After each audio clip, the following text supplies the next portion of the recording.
is Malinda Fortini, and this is my cardio respiratory lymph node assessment. Um, and here's my patient. Can you tell me your name? Olivia. And how old are you, Olivia? 17. And do I have your permission to record this assessment for video purposes? Yes. Thank you. The first thing I'm going to check is your jugular vein distension, and I'll have the patient lie back, and it would be at an approximate 45-degree angle, and I would turn that to one side, and I'm just checking for any bulging of the jugular vein distension, and I actually barely can see her jugular vein, and it is flat. And then I would check on the other side, and again, I'm looking for the jugular vein, and I don't see any bulging. Everything is flat. Thank you. You can sit up. The next thing, sit in the chair. You're going to check your carotid pulses.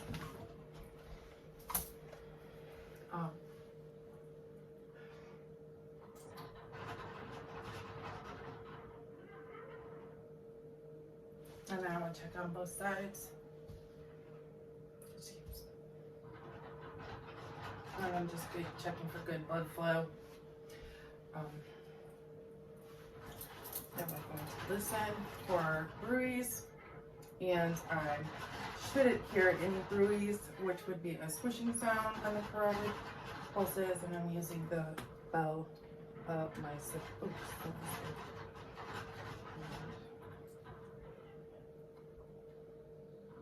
take a deep breath in, out, and hold. And I hear a good up stroke of blood, good blood flow, strong, no bruise. And then we'll check the other side. Deep breath in, out, hold. Good. I only hear that carotid, and that was good.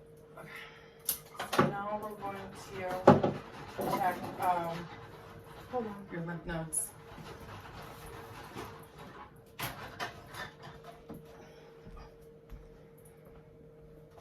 And I'm checking for any pain, discomfort, some swelling, pea-sized nodule areas in the areas that I'm palpating of her lymphatic system.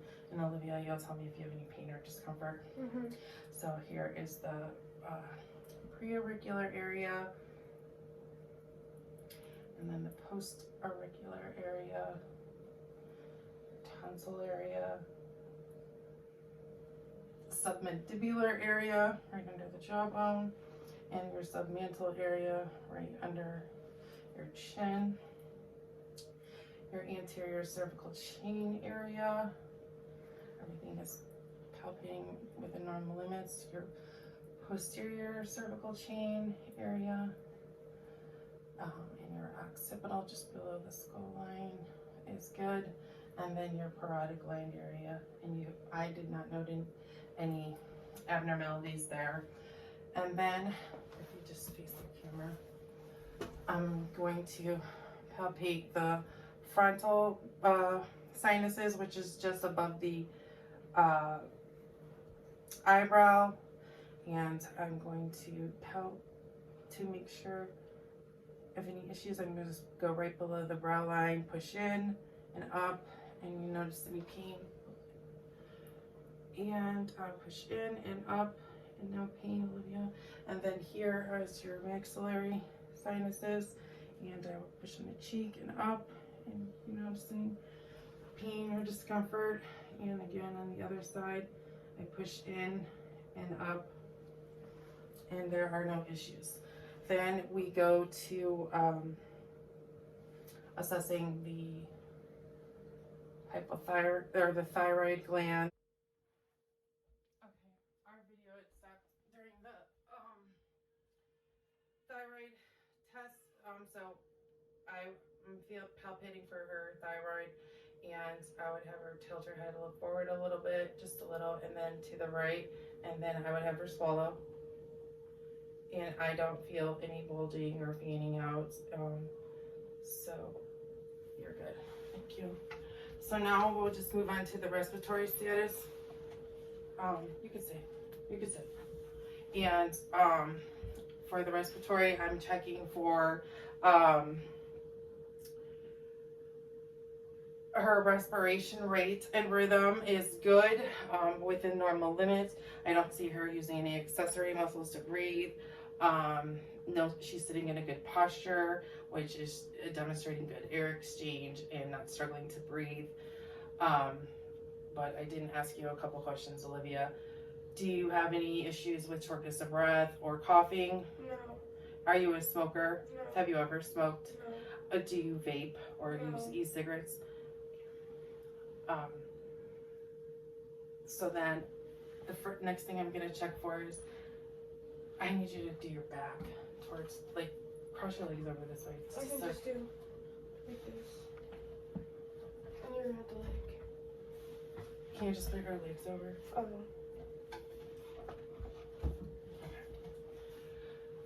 Oh gosh, I didn't do this, Olivia.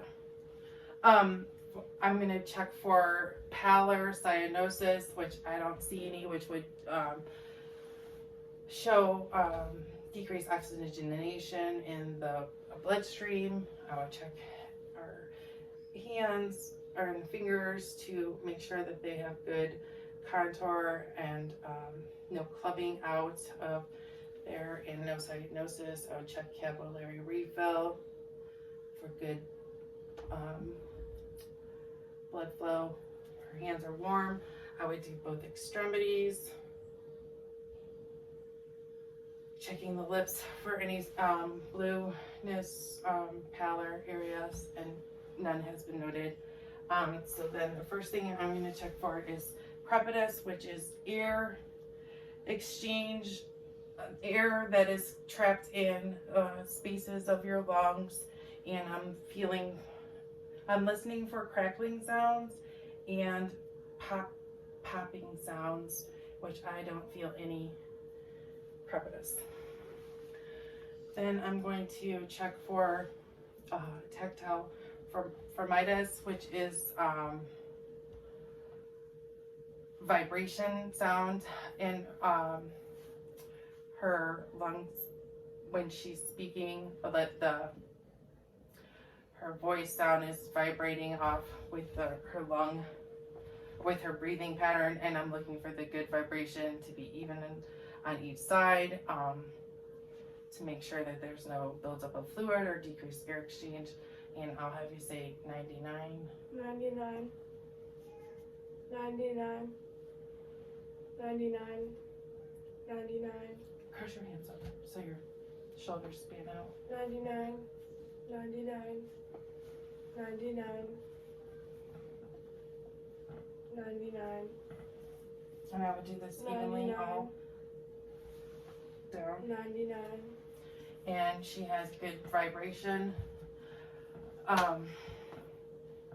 Was palpated symmetrically. Now I'm going to check for, I'm going to percuss and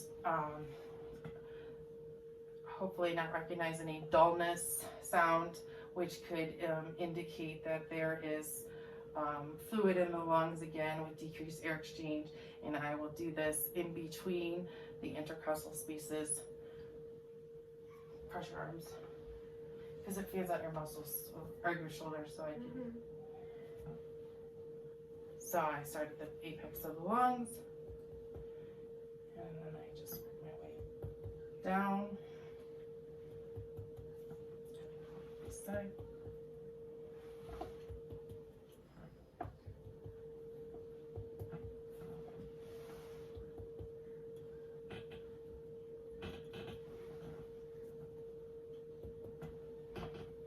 And then I would do it here. And I don't note any abnormalities during the percussing. Next, we're going to do lung sounds. If you turn around, I'm sorry. Anteriorly and posteriorly, and just making sure I didn't miss anything. Before I do that, I'm going to note that her transverse diameter area and her anterior posterior area is good, even, and so that would be a reading of a 2-to-1 ratio. What I was looking for is barrel chesting, which can indicate COPD. However, she has good alignment and normal chest position, shape, cone shape area, thorax area. So now we're going to listen to your lungs.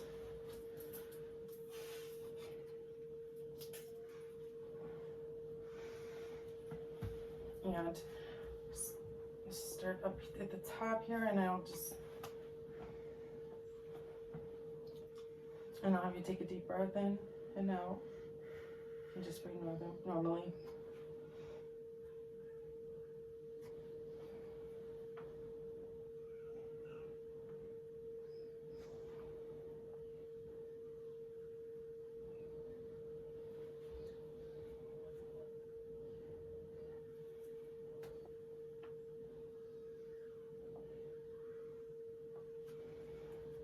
I'm gonna go underneath.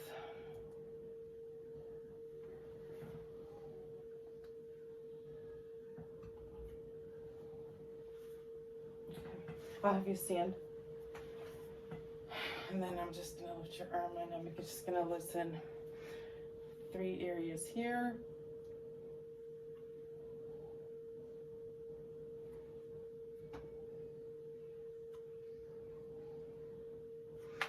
And then on your left side, I would listen in 2 areas.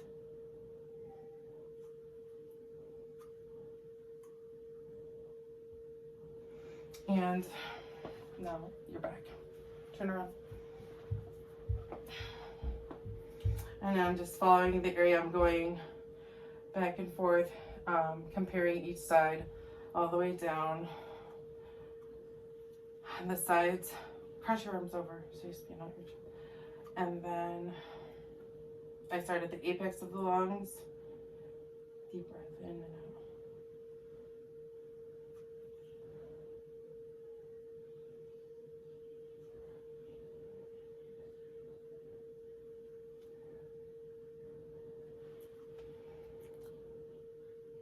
When I'm listening on each side, I'm actually listening for one full inspiration and expiration before I move to each area. So if I'm moving fast, it's just for the sake of the video, but I do recognize that I should be waiting an entire inspiration and expiration before I move to the next area.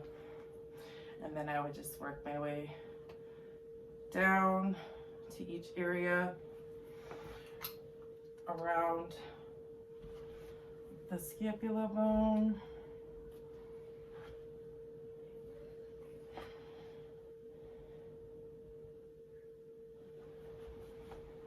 And making sure I don't hear any crackles in the bases, rales, bronchi, wheezing. She has good bronchial airway exchange, posterior and anteriorly, and vesicular airway, good bronchial vesicular area in her midsternal region areas or thorax region, and then in her lower thorax region, she has good vesicular breath sounds, inspiration and expiration. Have a seat, please. Then we are now on to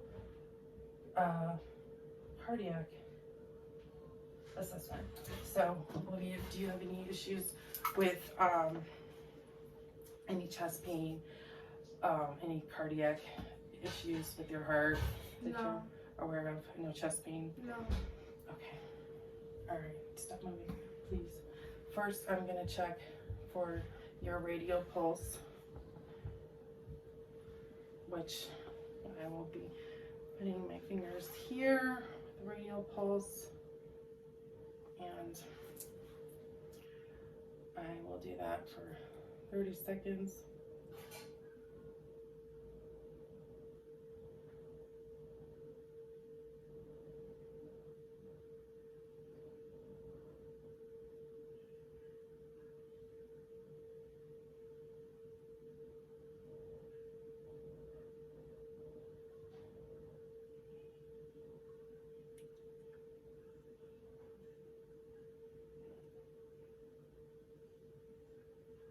I got 44, and now I just turn that by 2, which is 88.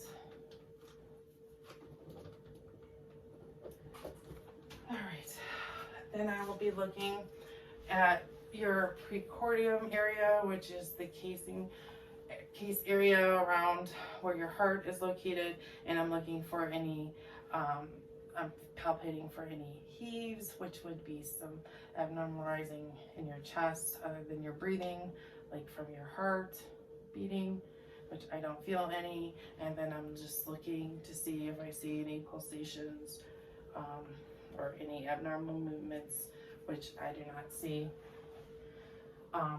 The next thing we're going to do is listen for heart sounds, and just make sure you can see my hands because it's important. So first I'm going to, and I'm listening for, with the diaphragm, I'm listening for the normal S1, S2 sounding, the lub-dub sound, and just making sure I don't note any abnormal murmurs or heart abnormalities, sounding abnormalities. And I'm going to start with the aortic, which is 2 intercostal spaces down.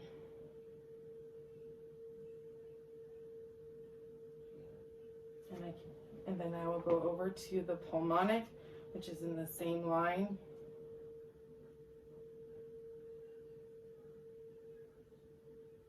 And I can hear that, then so we're listening to heart sounds.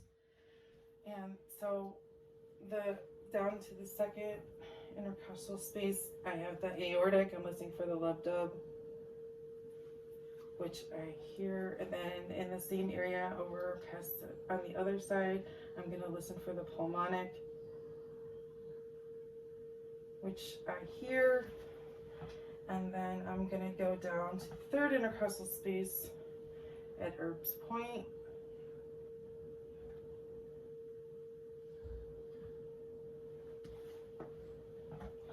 And then at the fifth intercostal space, I'm listening for the tricuspid. And just over to the left, at the PMI, I'm listening for the mitral.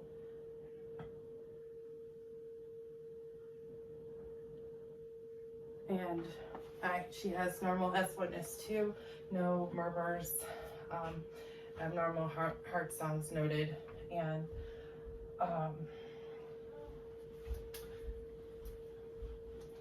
real quick, I didn't do this. The point of maximum impulse is down the mid-clavicular line area, down to the fifth intercostal space, which would be right here. And I'm palpating for a pulse, which I feel is good. So now we're going to the heart sounds with the bell of my stethoscope, which I'll have a lower pitch sound, and I can identify heart murmurs more effectively. So Olivia, I need you to lay down. You can lay down this way. And so I have the bell of my stethoscope, and then I'm just going to have you turn over just a little.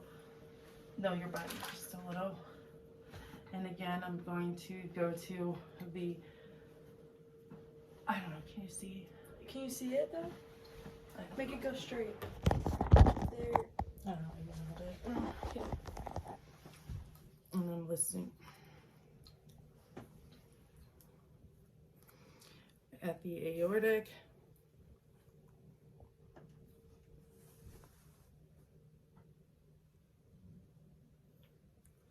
And then I'm going over to the pulmonic, listening down to the third intercostal space at the Erb's point.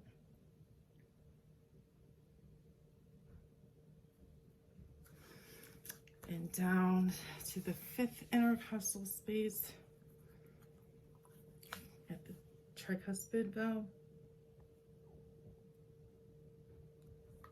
and then over to, oh, I'm so sorry, the mitral valve. Good. So now we are going to assess orthostatic blood pressures. I'm sorry. And I would have the person resting for 3 minutes before I started this process. You're gonna lift it, please. However, for sake of time, we're gonna pretend that she had already rested for 3 minutes, and I'm going to apply the blood pressure cuff, and I'm checking her orthostatic blood pressure to make sure that there's no 20 degrees or more differences from lying, sitting, and standing positions, as well as her pulse, so that which can be indicative of hypotension, explain the dizziness, lightheadedness issues, things like that.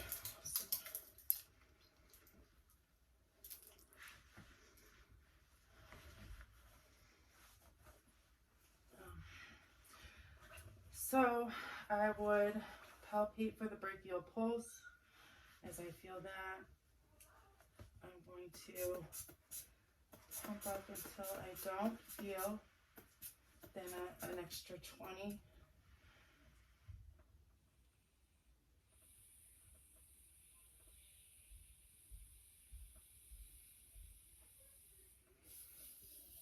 And then I got 106 over 60.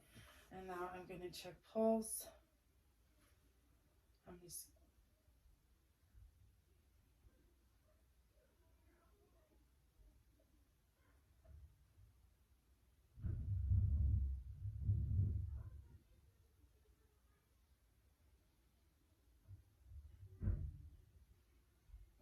I'm only checking for 15 seconds, but you know, I would really do it for 30 seconds, but for sake of time, now I'm going to be checking sitting.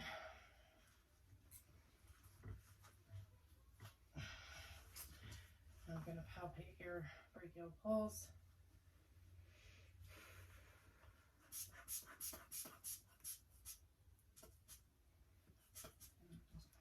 Oh, it feels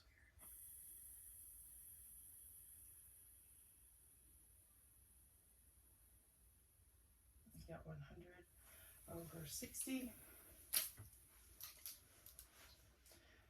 We're checking pulse and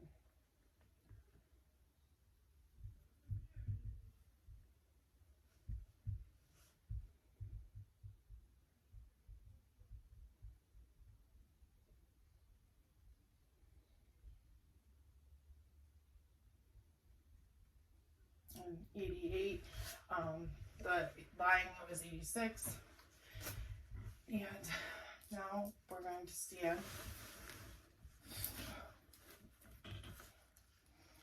And again, I'm going to palpate the radial pulse, or brachial pulse.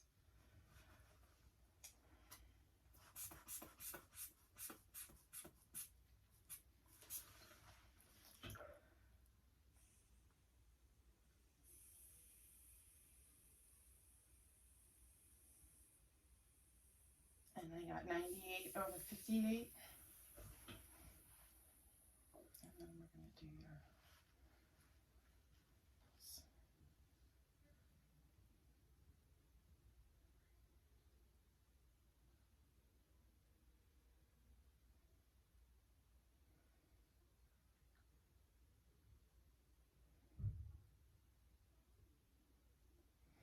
And I get 90.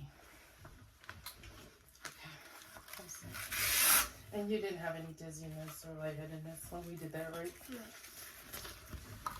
And then the do is lower extremity edema. So I'll just have you lie flat again.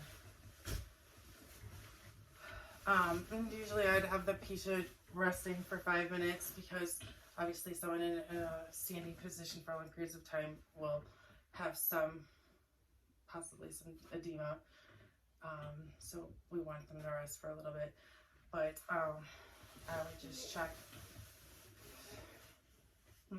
I was just making sure. It's on my with my finger. I would just go around the tibial area and just press in for 5 seconds.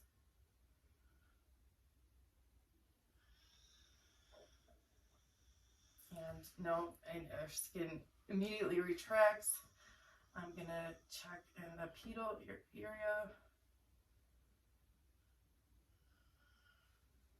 5 seconds and no issues, and then I'm gonna check here and the malleola area again for the 5 seconds, and I don't note any. And then I would also check ankle circumference to get a better reading, and I'll just go about centimeters, 7 centimeters above the dorsal area of the malleolus, just about here.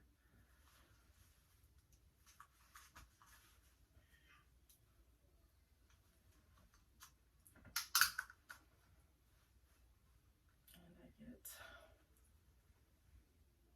22.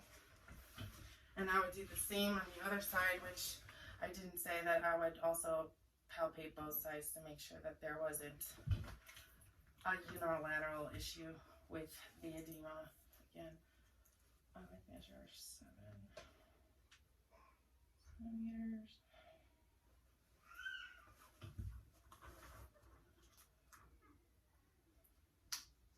And I do exactly 22. So she has no edema issues, pitting or none.